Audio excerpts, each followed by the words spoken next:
In the gate.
Came out without Jaramillo. He's back on, going in. And they're off. Wildfire Princess, Not a Sinner. Hey Lil Lady, A Fleet Ride is coming through along the inside. As they get to the dirt crossing, it's Hey Lil Lady just in front. Wildfire Princess on the outside. Those two battle it out. Not a Sinner sits a nice trip just behind them in third. Motet is in fourth, 4 lengths off the lead. Followed by Lady Marianne, inside Deep Blue, A Fleet Ride, and Irish Rose at the back. Less than a half mile from home. Hey Lil Lady, Wildfire Princess battling it out with Not a Sinner looming 2 back third. Another 3, Motet gets a nudge in fourth, 2 clear of Lady Marianne. Then it's Deep Blue, A Fleet Ride is down on the inside, joined by Irish Rose. Coming to the quarter pole, Hey Lil Lady, prominent throughout. Continued pressure from Wildfire Princess. Not a Sinner angles out for the drive. 4 lengths back to Lady Marianne. There's a furlong left to go. Hey Lil Lady hanging tough. Wildfire Princess trying to get by. And they're followed by Not a Sinner, 2 to make up with less than a 16th of a mile to go. On the outside, Not a Sinner trying to get to Hey Lil Lady. Here's the line. Hey Lil Lady would not be denied. Second went to Wildfire Princess. Then it was Not a Sinner in third.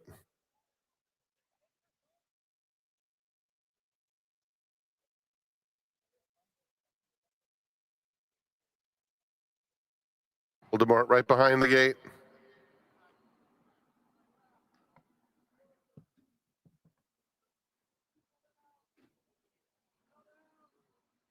In the gate.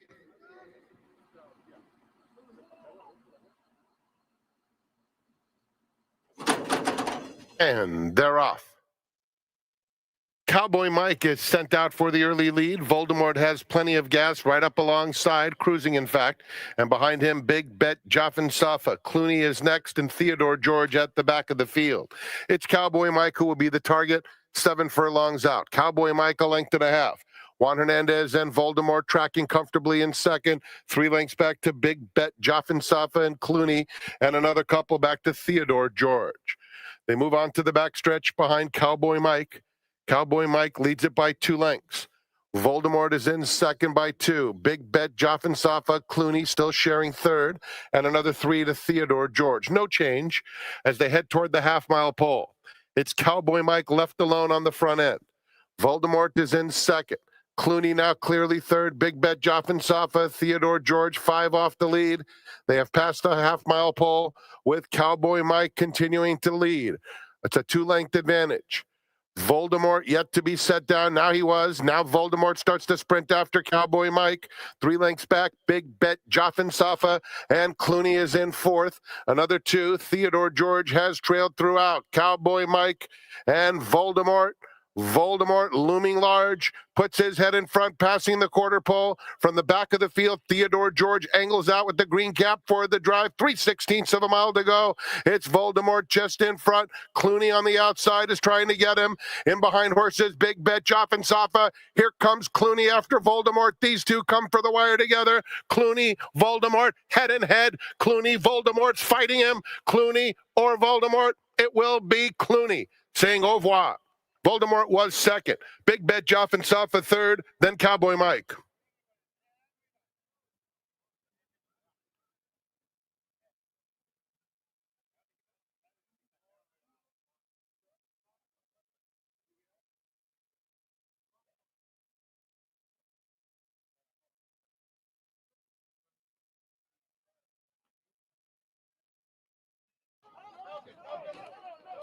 Busting Mo going in.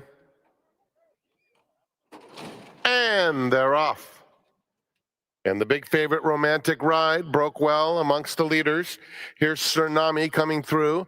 Along the inside, Debbie's getting hot. Benny and the Jet is in between those two, and those three now vie for command. Romantic Ride is well spotted in mid-pack fourth, 3 lengths off the battle up top. Doing time is at the rail. Bossing Mo extreme outside. Big Vengeance in the red in that group. Big gap back to Book Clubhouse. Lucky Sniper is next as they move toward the far turn. And it's Benny and the Jet, and Debbie's getting hot. Head and head for the lead, with Tsunami a length and a half and 3 wide back behind them. Doing time is fourth. Then comes Romantic Ride in between rivals fifth, followed by Big Vengeance, Bossing Mo, Booked Clubhouse trying to move up in between those two, and Lucky Sniper as they've taken closer order. They have a quarter of a mile to go. Benny and the Jet, white blinkers up to take the lead. There's clear sailing for Romantic Ride, who's coming after him now at the rail. Debbie's getting hot, and in the center of the course, Booked Clubhouse trying to pick up pieces with Tsunami, Benny and the Jet, and Romantic Ride. Romantic Ride takes the lead. Late run from Booked Clubhouse third. It is Romantic Ride, and Romantic Ride prevails. Booked Clubhouse rallied to complete the exacta. Then it was Benny and the Jet and Lucky Sniper.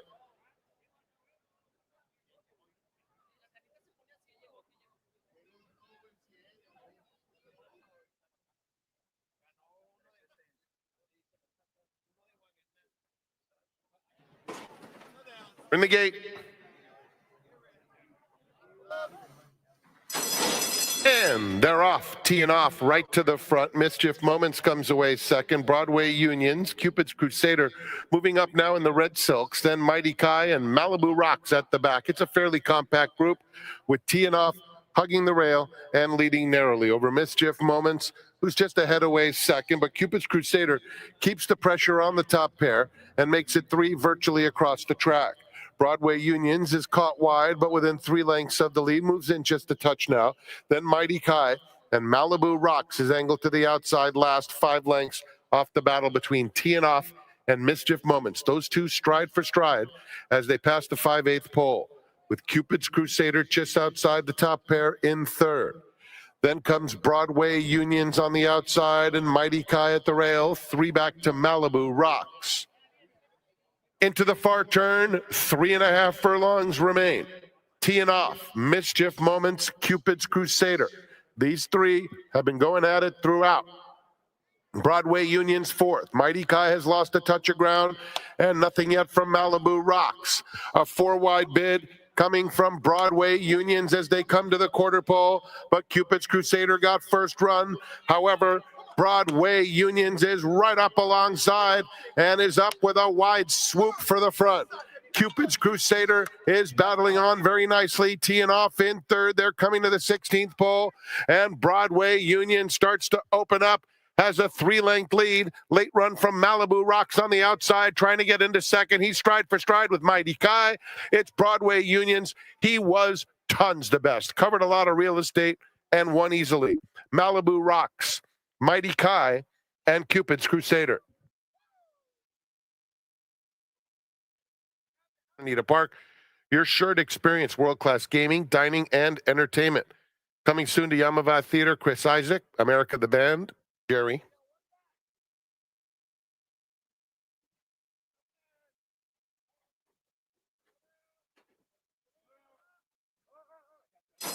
And they're off. Jimmy Blue Jeans, you just could see him waiting for the gate to open as he goes straight to the front. Phosphorescence, and now here's Delmar Jerry sprinting up on the outside to take the lead. Just behind them, Rim Protector is widest of all. Cathal settles in mid-pack, and down on the inside of Phosphorescence comes Castle Layock, who's in tight down at the rail, but backs off to be 5 or 6 lengths off the pacemaker. Then comes One of These Days, who's racing 4 lengths clear of Geez. Cameron Slough, the mare, is second to last, and Russell's Hustle at the back of a strung-out field. Delmar Jerry wanted that lead, and he's got it to himself in 3-length advantage now over a very comfortable Jimmy Blue Jeans, who's moving up pretty keenly after him now with less than a half mile to travel. That pair followed by Phosphorescence and Rim Protector, third and fourth. Castle Layock and Cathal are next to one another. One of These Days is next. Geez is a length and a half in front of Cameron Slough and Russell's Hustle. They're coming toward the quarter pole, and the lead still belongs to Delmar Jerry. Jimmy Blue Jeans right up alongside now to challenge him. Just behind that comes Phosphorescence. Castle Layock in between horses. Far outside, Cathal is trying to mount a bid as Jimmy Blue Jeans has the lead. On the outside, Cathal takes up the chase. Phosphorescence running a very good race from the back. Geez is coming very fast. And also One of These Days along the inside. Jimmy Blue Jeans is going to get there. Jimmy Blue Jeans. And that's a big win for George Papapadromo, getting number 400 on number 4. Jimmy Blue Jeans, a true professional, and George does such a great job with these older horses. It's fitting he gets this milestone.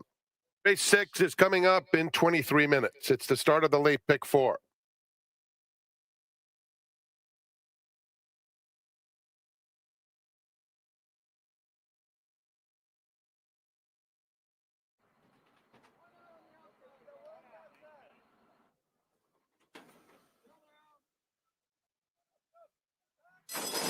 And they're off. That's All Right Mama sprints out for the early lead. Vronaway comes through at the rail. Sassafran third. Then McKenna Rita racing on the inside of Blame Eve and Greta's Ghost at the back of the field. Around the first turn, and Vronaway comes through to challenge for the front and takes it away from That's All Right Mama second. A length and a half, McKenna Rita on the fence in third, and Sassafran is fourth, 3 lengths off them. Then comes Blame Eve and another 4 to Greta's Ghost. Heading to the 5/8 pole, and it is Vronaway and Abel Lescano leading by a length. That's All Right Mama in second. McKenna Rita is advancing steadily along the fence, racing a joint third with Sassafran in the 3-path just outside of her. Then Blame Eve and Greta's Ghost is last. Less than a half mile to go. Vronaway gets pressure once again from That's All Right Mama. Sassafran, hard-ridden, trying to get by, as the new leader is That's All Right Mama with 3 furlongs to run. That's All Right Mama takes the lead away from Vronaway. McKenna Rita and Blame Eve. There goes Blame Eve on the outside with a bold move right into second. Coming after That's All Right Mama at the quarter pole. That's All Right Mama. Blame Eve alongside. That's All Right Mama digging in. Blame Eve a half length away and set down trying to get to That's All Right Mama with 1 furlong to go. Responding to the urging from Ricky Gonzalez and has it by 2. Blame Eve is second. McKenna Rita is a distant third trying to hold that spot. It's That's All Right Mama, too strong. That's All Right Mama wins it by 3 lengths. Blame Eve second. McKenna Rita and Greta's Ghost.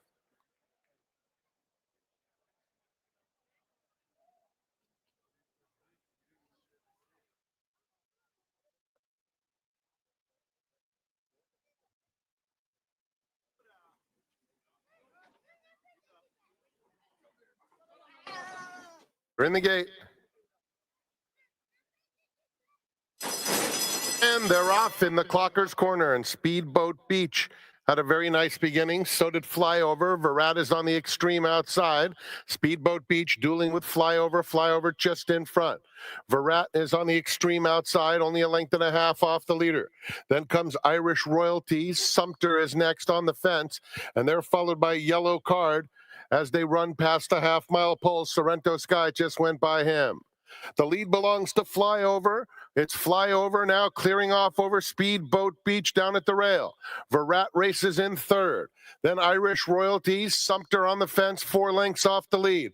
Sorrento Sky is 3 deep, and Yellow Card at the back there heading to the quarter pole behind Flyover, a half length in front of Virat. Speedboat Beach is in third. Sorrento Sky racing on the extreme outside. They're coming to the furlong pole, and Virat has overhauled Flyover from the back of the pack. Yellow Card is coming like a freight train, and here comes Yellow Card. Sumter gets through late. Yellow Card on the outside has the advantage, and Yellow Card and Amisael Jaramillo going away in the clocker's corner.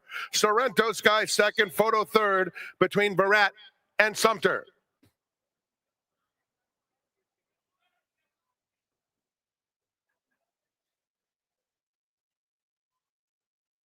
Next, race 8. It's the Las Virgenes Stakes. No show wagering. And they're off in the Las Virgenes. And on the outside, Super Corridor is hard ridden. The same can be said for Explorer, and Bank Shot in between them now backs off as the two favorites battling it out on the front end. And once again, Super Corridor gets to the front of her rival Explorer, who's in title on the inside, coming past the 6 furlong pole, gets that room now, and Juan Hernandez presses the issue. He wants to lead and gets it. Super Corridor will be outside of her, a neck back second. Bank Shot third, Meaning is fourth and inching up on the inside. 5 furlongs out, and it's Explorer. Super Corridor right off her flank. Those two go to the half mile together. Meaning moves up willingly and is coming after the top pair early on. No breathers as they pass the half mile pole in the Las Virgenes. Explorer just in front. Super Corridor in between, and Meaning is 3 deep, only a neck off the lead with 3 furlongs to run. Bank Shot is 3 lengths off this trio. Meaning makes her move now for the lead. Explorer on the inside. Super Corridor is coming under pressure, and Meaning is the one to beat at the top of the stretch. Explorer has to battle back. These two have put away Super Corridor as they come to the 8th pole. Meaning and Flavian Pratt on the outside. Explorer and Juan Hernandez trying their best. Another 3. Bank Shot takes third. It's Meaning and Explorer, nose and nose coming for the wire. Meaning is the up-and-comer, and Meaning wins the Las Virgenes by a length and a half over Explorer. Bank Shot third. Super Corridor was fourth.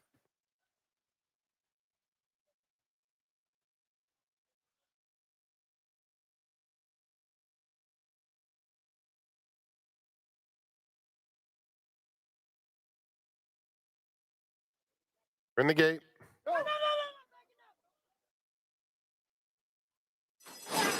And they're off. A nice start for Spycatcher, and Genius Jimmy out in the center of the course has speed. Here's the speedy Balladeer coming through along the inside, and Wizard of Westwood is widest of all. Paxawallop is the gray just behind this quartet, a gap of 3 to Hiding in Honduras. Rostam and Vibe is next. Lahaina Flavor is third last in front of Uncle Happy and Henry Adams. It's Balladeer. Regardless of the distance, this is where he wants to be, out in front. And he's ridden by Kent DeSormo today, who takes him to a 2-length advantage as they round the clubhouse turn. Spycatcher is second. Genius Jimmy inches up outside of him, and Paxawallop in fourth. Wizard of Westwood is 6 lengths off the leader, followed by Hiding in Honduras.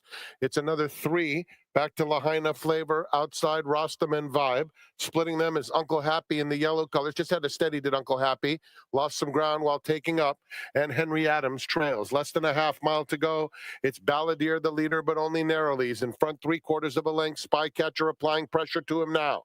Genius Jimmy in the clear. Paxawallop at the rail. Wizard of Westwood, Hiding in Honduras, is about 7 lengths off the leader. Then Lahaina Flavor, Rostam and Vibe. Uncle Happy is at the back of the field with a quarter of a mile to go. Henry Adams has been with him throughout. It's still Balladeer in front. Genius Jimmy now is coming after him with a bold move. And Genius Jimmy takes the lead at the top of the stretch. Balladeer trying to battle back. Paxawallop is in tight, having to alter course. They are followed by Hiding in Honduras coming to the 16th pole. Rostam and Vibe is getting involved late. Now Paxawallop looking for room once again, trying to get to Genius Jimmy and Hiding in Honduras. Hiding in Honduras on the outside. Hiding in Honduras gets up to win. Genius Jimmy was second. It's a photo for third among Balladeer and Paxawallop. Rostam and Vibe was just behind them. 95.50, pick 3, 310.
Unfortunately, today is a very sad and somber day for those of us in the Southern California racing community, because yesterday afternoon, the news broke, at least as it relates to me, that as you can see on the screen currently, trainer John Shirreffs passed away at the age of 80 unexpectedly in his sleep. And of course, his legacy is well known to many. And on behalf of everybody here at Sanita, our heartfelt condolences to his family, friends, wife, Dottie. John was a great trainer, obviously, but more importantly, a very kind and generous human being. I'm joined by Sean McCarthy, who knew John as well. And John, I'm sure you felt the same way yesterday when the news broke. Very unexpected, tragic, sad. I'm not sure how to categorize it other than that. But John, I'm sure would want us to continue racing in honor of his life rather than mourn his death. No, absolutely. And a true horseman, as has been stated all along. You know, Mike Smith, they did some interviews with him, and of course they were very close. And he pretty much hit the nail on the head. John was a true horseman. He loved his horses. He always liked to be tinkering around the barn. I would see him in the afternoon all the time. Sometimes I think he stayed here all day, all afternoon, even on non-race days, you know. And in the afternoon, we'd come back at feed time. I'd see him coming in and out. And, you know, a couple things, obviously, I remember him for. The obvious one's in Yada, right? But his generosity with his time with that mare when she was in full flight, and he had no problem with visitors coming to see her. In fact, he enjoyed it. It was never ending. It was never ending, and it was all morning. You know, at Del Mar especially, they would have access to John's barn, and I'd be 50, 60 deep there, and he'd spend all the time in the world with them and have her out there, and I just always admired that about him. And another thing I took from him too is I used to watch him after he'd win a race, especially a stakes race, and he would always stand off to the side. He never went in and got his picture taken, and he looked like he was enjoying the people in the winner's circle having as much fun as he enjoyed the horse winning itself. I mean, he really took back and he let them have the show, and that's the kind of guy he was. You know, he was not that guy who needed attention. He was just a horseman and a horse trainer and absolutely fantastic at it. And he also did what was right for the horse. That's an overused statement, right? But he always listened to whatever the horse was telling him rather than the other way around. Yeah, and I think it drove the press crazy, because they would always want to know, what are you doing with Zenyatta? Or what are you doing with so-and-so? Or, and he just marched to his own beat, and he was very successful at it. And that is a huge key as you've heard and know about training horses, whether they're race horses or any type of event horses, is patience, patience, patience, and waiting on them and reading them. And he was fantastic at it. My tribute, and I'm sure many horse players' tribute to John, would be, of course, the running of the 2009 Breeders' Cup Classic right here at St. Eda that Zenyatta emerged victorious from. It was named one of the 10 greatest sports moments in LA history. Think about that for a minute. Before we came on camera, both John and I were talking about the grandstands were literally rocking when Zenyatta won the Breeders' Cup Classic here. So let's rewind the history tapes and listen to track announcer Trevor Denman describe the action of the 2009 Breeders' Cup Classic won by Zenyatta. Fields sent on their way in the Breeders' Cup Classic to the roar of the Santa Anita crowd. Regal Ransom bounced away quickly. Zenyatta is dead last. Zenyatta's dead last early. It's Regal Ransom going on. Gio Ponti, Einstein is right there. Colonel John in the white colours. Summerbird has the red cap in the vanguard too. Rip Van Winkle is on the outside and Twice Over racing right behind them. They tightly grouped and not in a big hurry out on the lead. Then it's Awesome Jim. Gio Ponti's back fourth last. Been followed then by Richard's Kid. Then comes Mind That Bird, and Zenyatta is dead last. Zenyatta last, got to be giving them about 10, 11 length start. They grow to the three-quarter pole now in the Classic, and it's Regal Ransom just setting a sensible pace, not in a big hurry out here. Rip Van Winkle now goes up second, and Colonel John scrapes the paint in third. Einstein's right there too. Girolamo, white cap far side. Here's Kent DeSormo and Summerbird. They 6 at the rail, just 5 off the leader. Then it comes Twice Over, Awesome Gem, and Gio Ponti's giving them 7 length start. Then it's Richard's Kid. Now here's Zenyatta. Zenyatta is still a good 10, 11 off the leaders. And then it's 4 back to Mind That Bird. A half mile to go now in the Classic, and still the leader is Regal Ransom, a length and a half. Rip Van Winkle being sent along after him. Then Colonel John. On the far side, Girolamo. Einstein is right there. Summerbird at the rail. Twice Over is next. Then Awesome Gems. Gio Ponti's behind that. Then Richard's Kid. And now here's Zenyatta. And let's see. Zenyatta has a lot of ground to make up. Zenyatta, if she wins this, she'll be a super horse. She's starting to pick them off though. Zenyatta going to hook to the outside. Meanwhile, it's Colonel John. Summerbird in the red cap. And Zenyatta's come to the outside. Zenyatta coming flying on the grandstand side. Gio Ponti on the inside. Summerbird is right there. This is unbelievable. Zenyatta.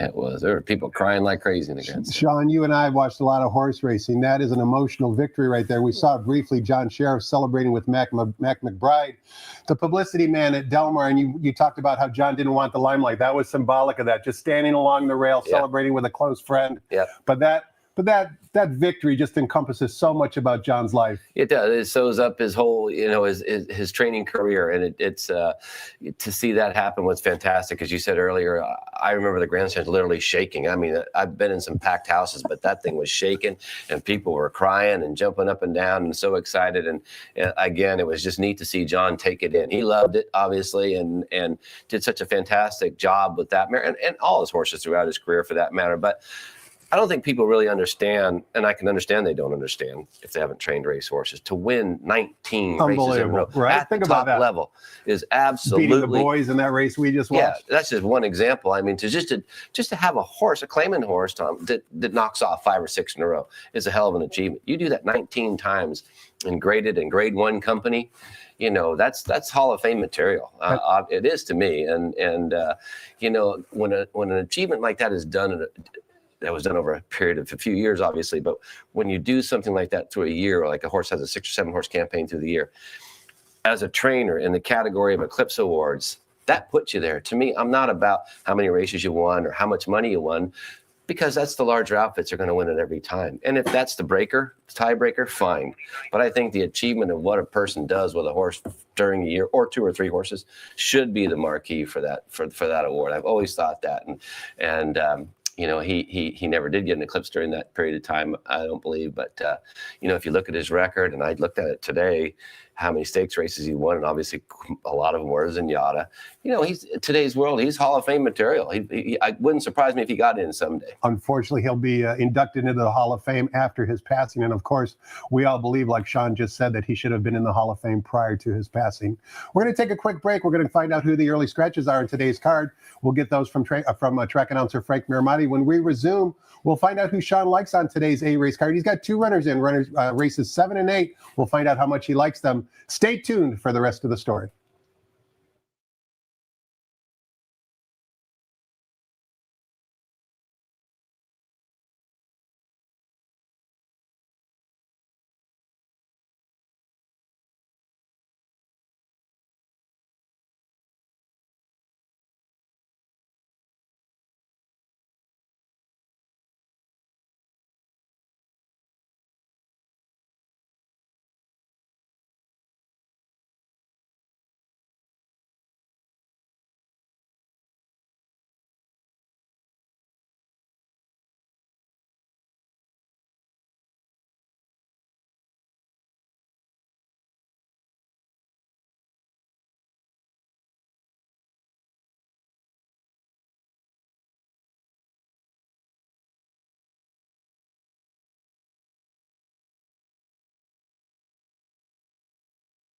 Morning, ladies and gentlemen, and welcome to Santa Anita Park, the great race place.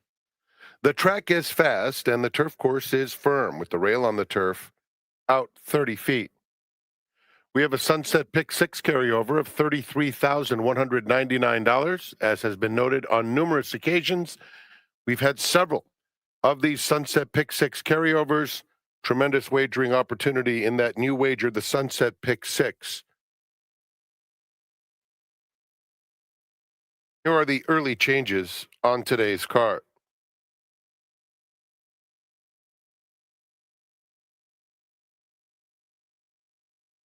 The first, the program scratch of number 6, Silver Ice. Gulfstream's 8th is the first leg of the Sunset 6. Race 2 is the start of the early pick 4. No scratches or jockey changes. The pick 6 will start today with our third event, scratch number 5, Faithful Truth. Late pick 5 and all turf pick 3. First leg is the 4th, and there are no changes. Race 5 kicks off the late pick 4. No changes. The 6 starts the $3 late pick 3. No changes. Turning to the 7th, program scratch of number 2, Mancuso, and scratch number 7, Mawu.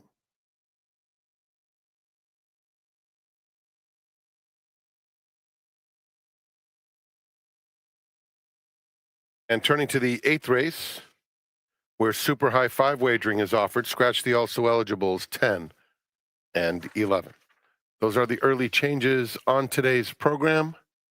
Post time for the first will be in 57 minutes at 12:30. Enjoy Free Friday here at Santa Anita Park. Once again, Sunset Pick 6, carryover 33,000 plus. It starts with Gulfstream's 8th, which will begin at approximately 12:50 Pacific time. The Coast to Coast Pick 5 combines races from Gulfstream Park in Santa Anita. That one will start at 1:20 Pacific with Gulfstream's 9th. Let's go back to Quigley's Corner, where his special guest today is Sean McCarthy.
Welcome back. We're talking horses with trainer Sean McCarthy. It's our pleasure to have him today. He trains 2 horses that run in both races 7 and 8. And Sean, up to this point, you've had a sneaky good meet. You have 2 wins from 14 mounts. You're 5 for 14, either first or second, 8 for 14 in the money. You'll take that all year long. Yeah, there's nothing wrong with that.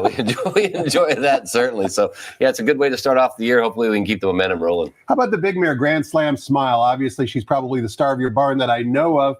How is she doing? What's her next race? If you know, I hate to sound like those reporters that would always ask John Shirreffs in the past, but do you have a program planned out for her? Well, she's doing well, knock on wood. She'll work Sunday morning again. That's pretty much her pattern, 8-day, 7-day work pattern. We're tentatively looking at the Buena Vista. I've said before in the past that we'd like to try to get a grade stakes win with her, and we're trying to pick her spots where we'll have our best opportunity to maybe do that. So tentatively right now I'm shooting for the Buena Vista.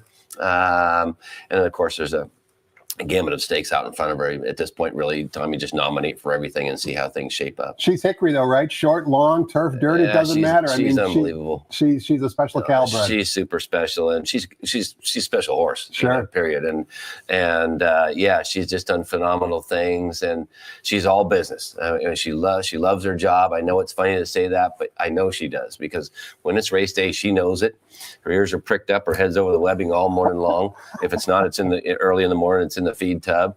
And when you go to the races, she knows what's going on. And when she gets in a fight, have you seen her in a fight down the lane before? Of course. She does not want to let a horse by her. So I just, you got to love her. And, of course. And it's a privilege to have her. Let's see if we can pick some winners on today's 8-race card, Sean. Kicking things off in race number 1, which begins the popular 50-cent early pick 5. We're going 1 mile on the main track. For $10,000 claimers, 9 winners of 2 races lifetime. We've got a field of 5 after the program scratch of number 6. The current betting choice at even money is number 4, Spun Not Stirred, from the Peter Urton barn, taking a drop down in class. Tiago Pereira in the saddle. Talk to us about race 1, Sean. Yeah, so that horse comes off a 16 non-2, running a decent third last time out. The favorite, who you're speaking of, Tom, for Peter Urton, an understandable favorite in here, Shirley. I like the outside horse a little bit over that. I'm always looking for a price, Tom. I try to beat the favorite like everybody does. And in a race like this, there's a chance that could happen. And that is Last Call Paul for me, the 5 horse on the outside.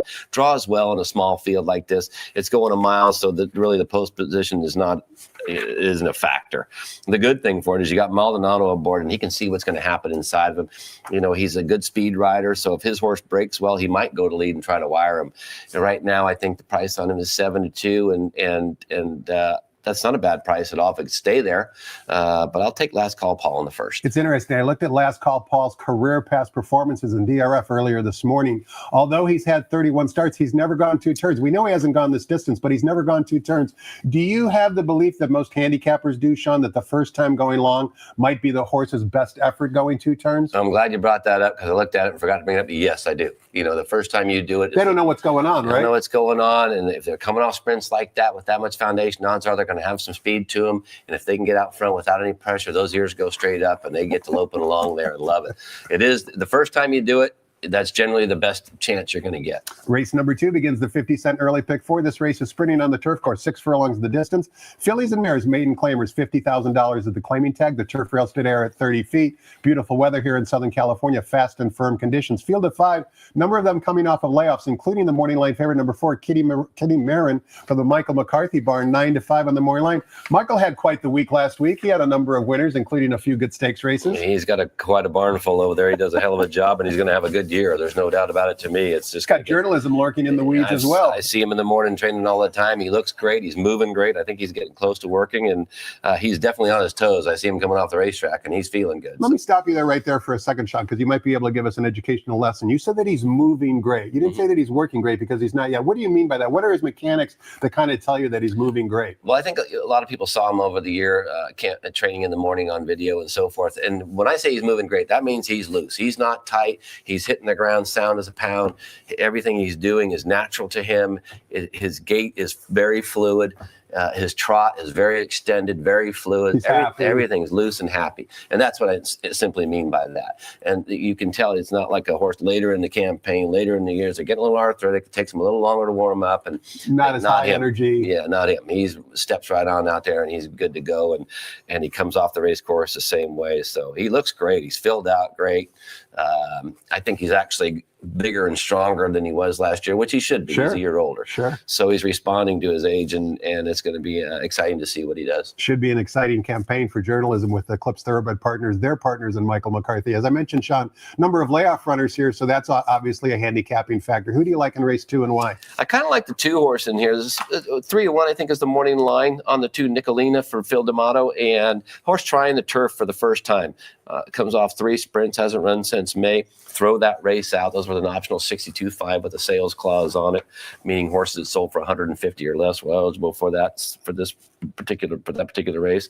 And obviously something went wrong there because he went on the shelf from there. But the 2 previous races, to me, wins this race, in my opinion. So I'll go with the 2 on top. I wrote last time Nicolina performed in the afternoon. She ran in May of 2025. I'm no veterinarian, but in the paddock, I look at most horses, and I wrote 4 bad feet. That would maybe explain the reason for the layoff. A lightly raced 3-year-old filly. They thought she might have some ability, so they took their time with her. Feet are obviously a big concern for trainers. Talk to us about some of the things that can happen from a negative standpoint with horses' feet. Well, there's a lot of things. The old saying is no foot, no horse, Correct, right? So correct. There's so many things that can happen there, Tom. You can obviously get a bruised foot by stepping on a stone, or any kind of hard piece of material will bruise their feet, and that can turn into an abscess, and now you're working on an abscess. The abscess can turn into a quarter crack. Now you're really working on a quarter crack. And a quarter crack is exactly that. It's a crack usually on the quarter part of the foot, which is the back end of the foot towards the heel. Can be up further sometimes, but generally that's where it is.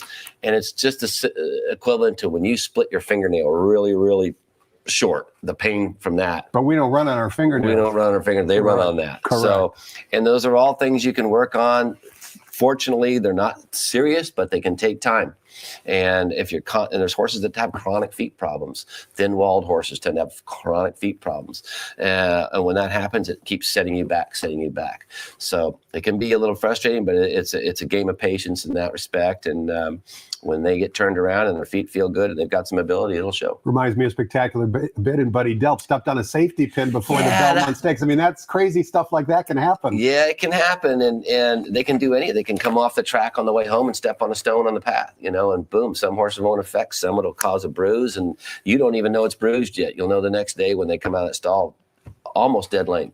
When you see that, the first thing you're thinking is, if you don't find any heat or filling in the leg anywhere like that, you feel a pulse in that foot, the first thing you think is, I got an abscess coming on, or I got a bruise. Obviously, it could create an abscess, so you go to working on it right away.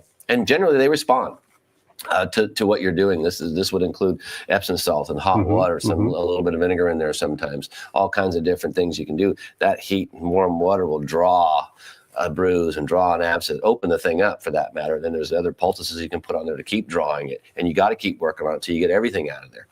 And a quarter crack can come from a stone that got driven up in there, and all of a sudden that's going up the wall of the hoof, and it's got to pop out at the coronet band, which is the top of the foot. So there's all kinds of feet deals you can deal with.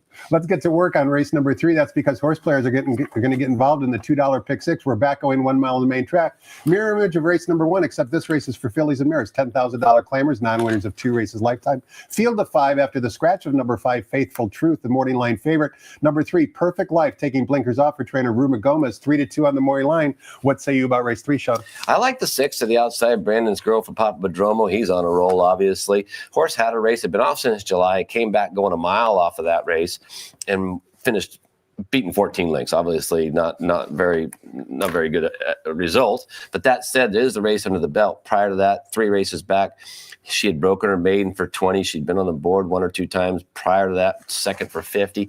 I think, Tom, in here, if she gets the trip and she's tight enough now, she's got a very good shot.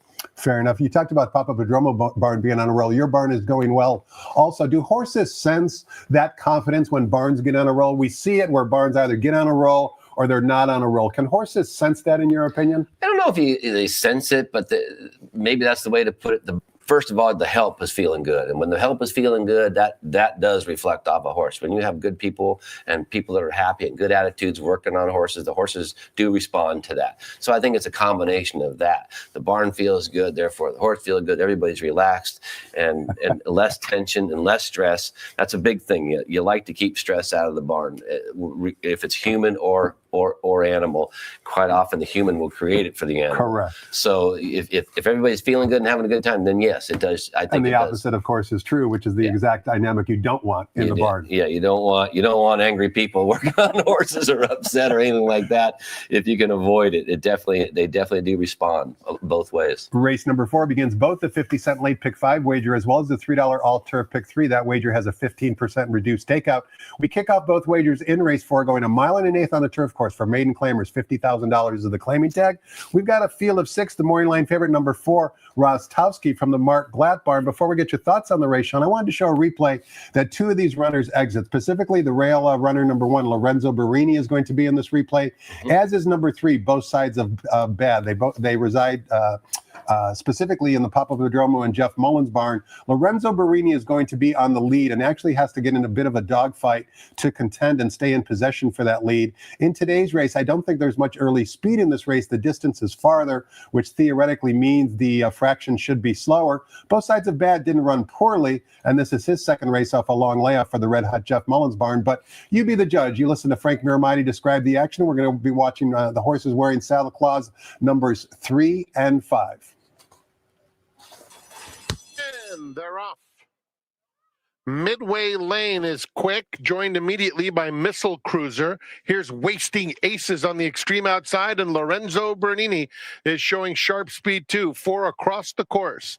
Behind them, Both Sides of Bad and Iron get good positions as they fan right across, going into that first turn at a rapid tempo. Sweet Odyssey, the favorite, is settled smoothly toward the back of the field in front of Fight Back and Grandissimo. Lorenzo Bernini, the quickest of the quick, pressed again by Wasting Aces, and in between those two, it's Missile Cruiser third.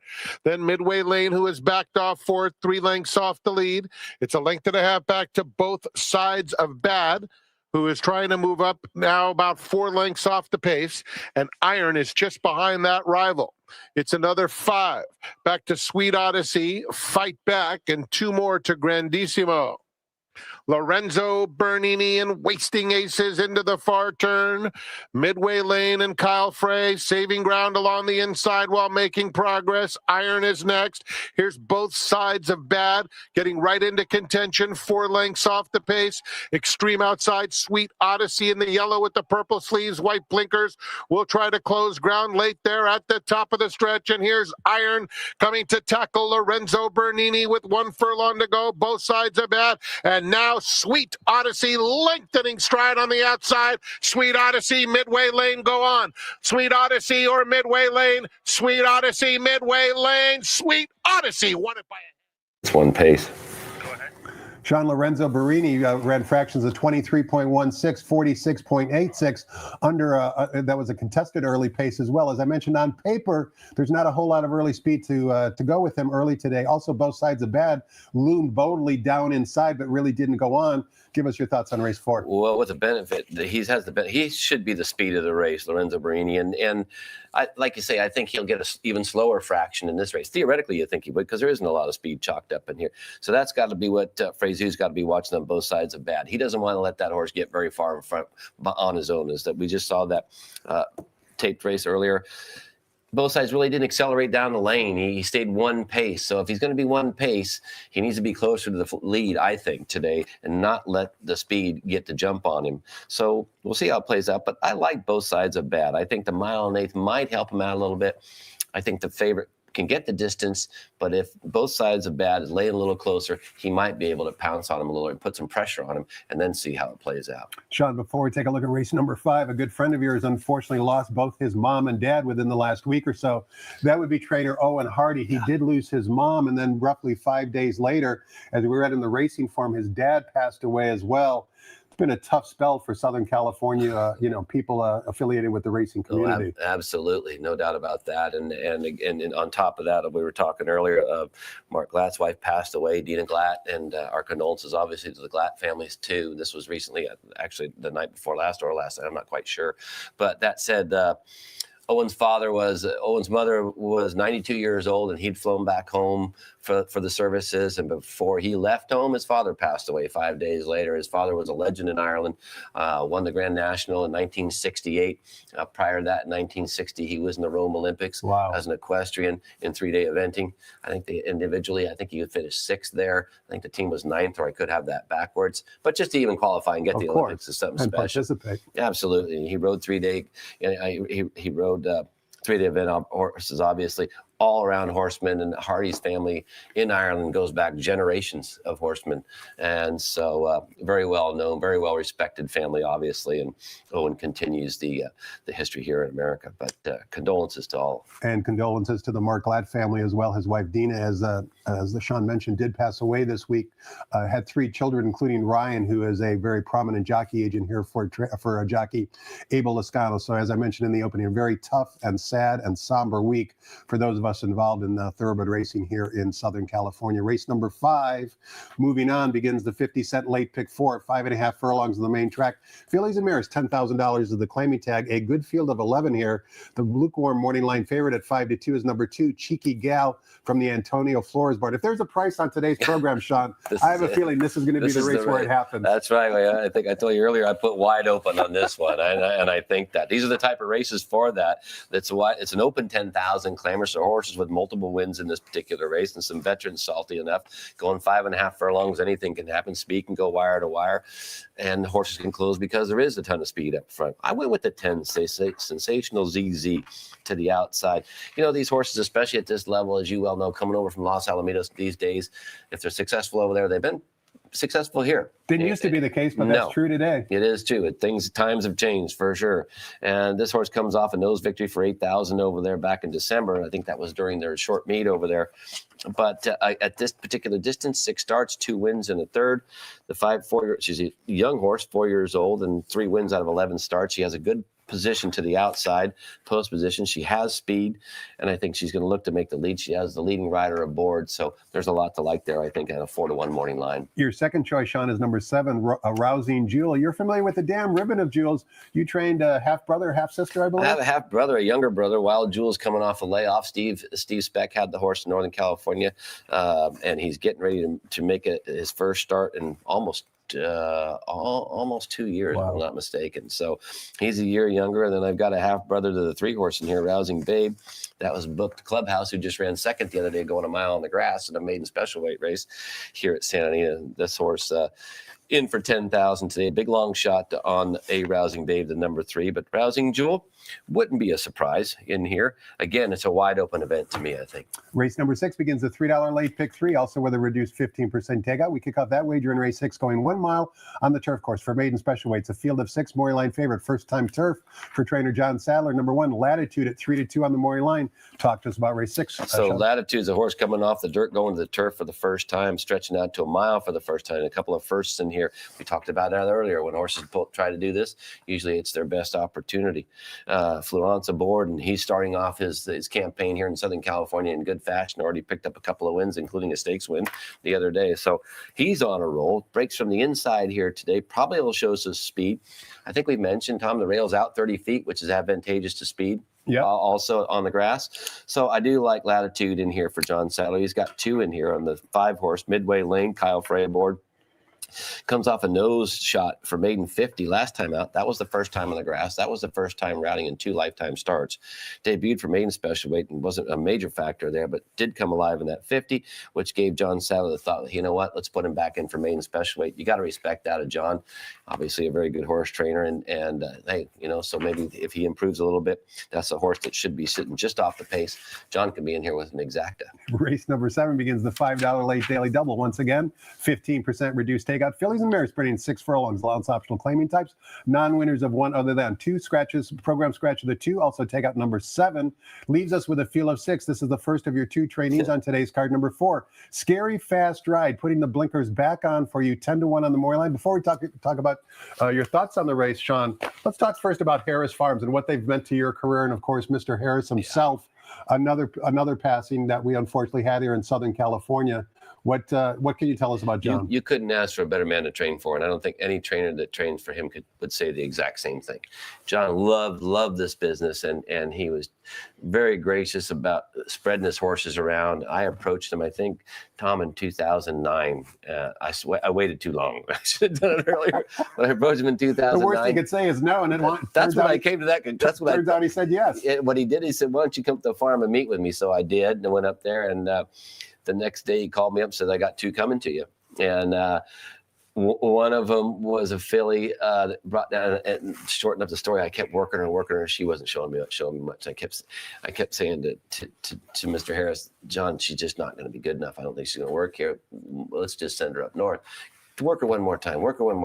So I did. So eventually he said, "Okay, go ahead and send her up north." And I came home and I told my wife, Kim, I said, "I think I probably got myself fired from Harris Farms because I haven't even had a starter for him. The one he sent to me, I'm sending up north." Right. Tommy got a phone call 2 days later. I had 3 more in the barn for him. What type of man he was. That's how he was. Yeah. He was fantastic. Never, he'd have ideas what you wanted to do or what he'd like to do, but let you do what you want to do, what you needed to do. And when you wanted to drop a horse, it wasn't a problem. He might say, try him one more time here, but then we'll go ahead and drop it. That type of deal. Couldn't ask for a better guy to train for, as I said, and he just loved racing. He knew the pedigrees on these horses.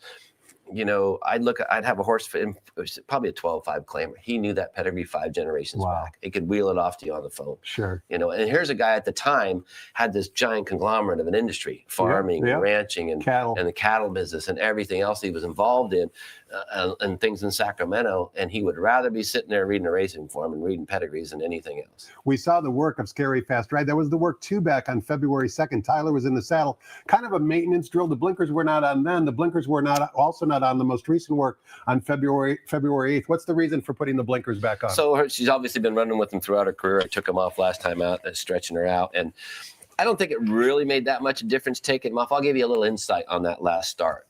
I've kept this filly in the pads in the stalls, in the starting stalls, and the pads are take away sensitivity of the gate itself. She's always been in them. And she's gotten better as she's gotten older. She doesn't get too riled up about it anymore. In fact, I schooled her this morning without the pads. And Tyler came back after. I said, "Take the pads out of there." I got hung up on the pad leaving it. That's why she's so far back. Gotcha. I wanted to be on the lead. Off to a slow start. We got left. She got herself hung up a little bit on him, and that's all it took. And so that cost us. So she won't run with the pads today, and hopefully we can get a clean break. The obvious question on her now is she's 7 years old. Are we getting a little long in the tooth? And we'll find that out. But she's been doing well. She looks great. And we'll see how things fare today. Inside information is why you listen to this seminar you just heard.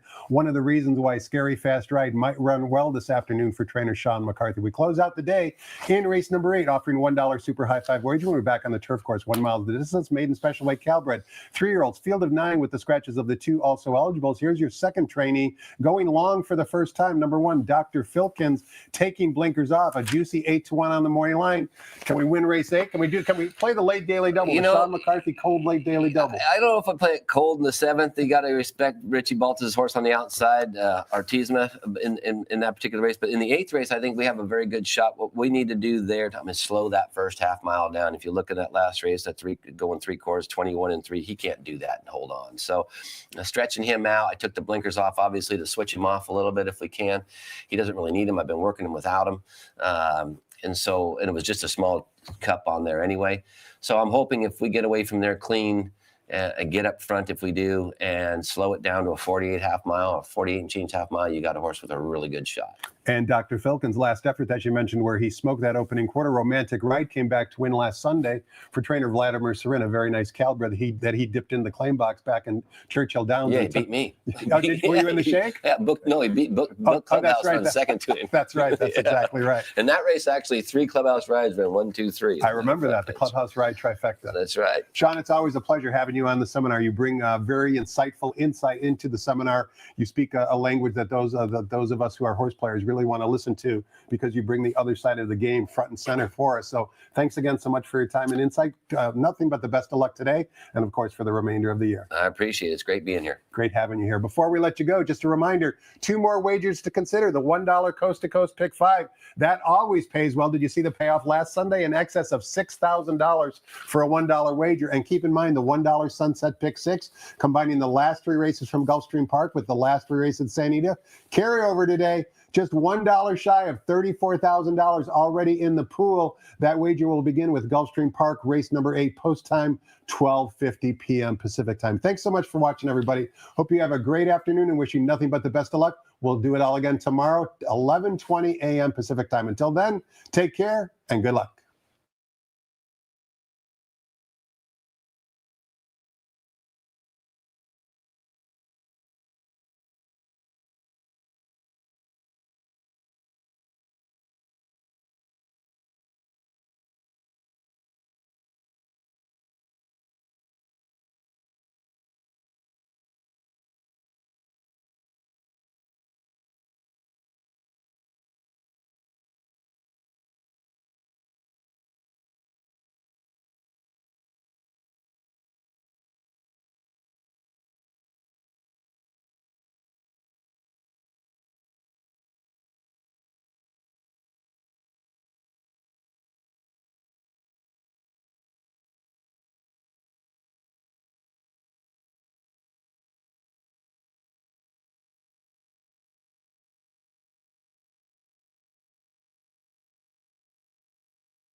Ladies and gentlemen, please rise for our national anthem.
Good afternoon, ladies and gentlemen, and welcome to Santa Anita Park, the great race place. The track is fast.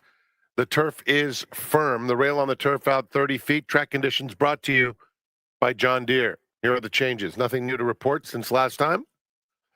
Sunset Pick 6. We'll start with Gulfstream's 8th. In our first race, scratch number 6, Silver Ice. That was a program scratch. Early Pick 5 begins, as always, with the opener.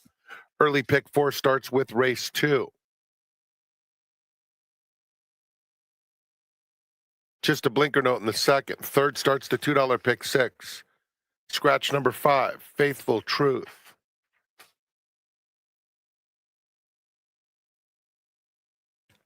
In the fourth, late Pick 5 begins and all turf Pick 3. No changes. The fifth kicks off the late Pick 4. No changes. The sixth started the late Pick 3. No changes. In the seventh, late double begins. Scratch 2, Mancuso, program scratch, and 7, Mawu. 2 and 7 are out.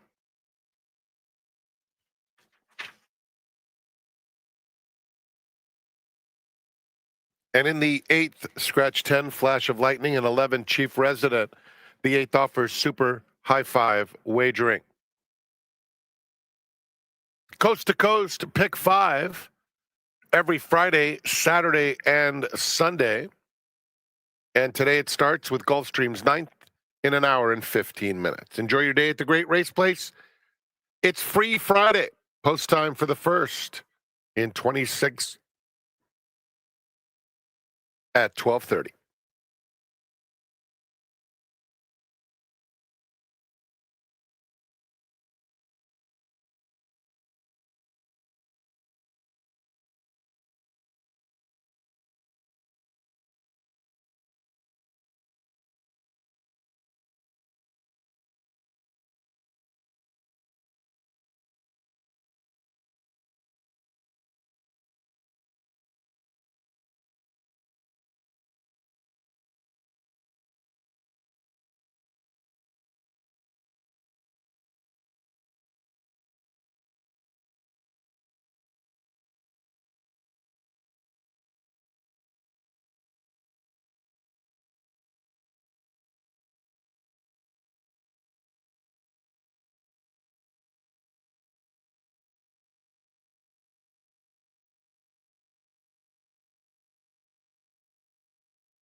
Bye.